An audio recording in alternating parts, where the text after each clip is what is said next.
The evolution of Microsoft Office 365. Over the course of time, since many of us have adopted Office 365, Microsoft has released a steady stream of updates. There have been significant changes, and some of these changes actually impact the end user as well as the IT team. In this short video, I'd just like to discuss some of the changes you'll see and also encourage you to embrace these changes. My belief is that the idea is to make things a little bit easier and that things are a little bit more intuitive. Office 365 is becoming a more unified product and platform. I would also anticipate lots of different changes in the upcoming year, including changes to OneDrive for Business, along with SharePoint integration. To begin, here I am in Outlook Online. I can click right here on the app launcher, and you'll notice some changes right away. What used to be called Sites is now called SharePoint. We also have a new app called Planner, and I'll get into Planner quite a bit in a future video. But today, I just want to point out some of the cool new changes that have taken place recently. For example, SharePoint. We can see that right here. SharePoint used to be called Sites. I think renaming it SharePoint makes it a little bit clearer, and what happens is a user interface that looks a little bit more like Delve. Here we can see a frequent site that I've been to, which is called Espresso Cafe. Also, we're following a few sites, which you can see here on the side. This makes life a lot easier, and I don't need to navigate around to find these things. I can simply click, and if it's something that I go to a lot, it makes life a lot easier. For example, I'm going to click right here on Training. When I click there, I'm brought immediately to this team site, which is the training team site here for Espresso Cafe. I'm going to click back here on SharePoint, and there are also some links. I can click right here on Espresso Cafe, for example, and be brought to that SharePoint site.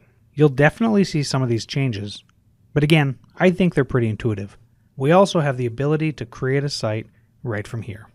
We can also search.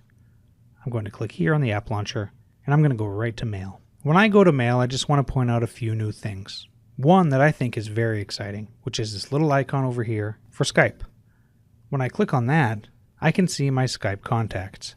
I don't necessarily need to have this Skype client open all the time. For example, I may not always be at my business computer. I could be somewhere else. And remember, with Office 365, your office is really anywhere you are. Because of Anywhere Access, I could log into my sister's computer, and I could still enjoy the experience of Skype. So here's Richard, for example. I'm just going to click on him, and I can begin typing an instant message.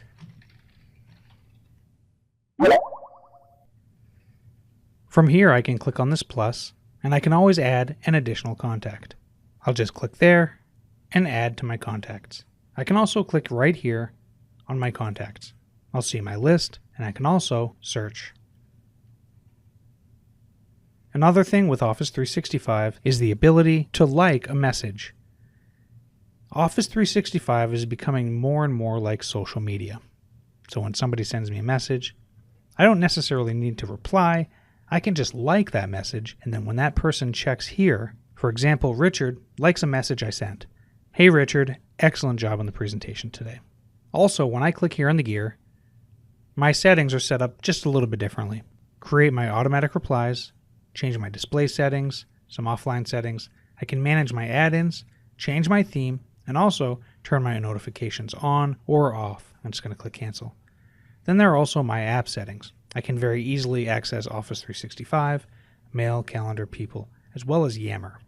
I'll click back on the gear, and that minimizes. And certainly we have groups. The concept of groups is one of the best things that Office 365 did. Here you can see we have education department, project team, project managers, as well as social media team. And what this does is allows us to work as a group, and these can be private. We don't necessarily need everybody to have access to this. I can simply click here on project team, for example, and we have a special private group just for these 3 members. As time goes on and as Office 365 evolves, I think we're going to see more and more having to do with groups, with Yammer, certainly with SharePoint integration, and with the newest feature, Planner.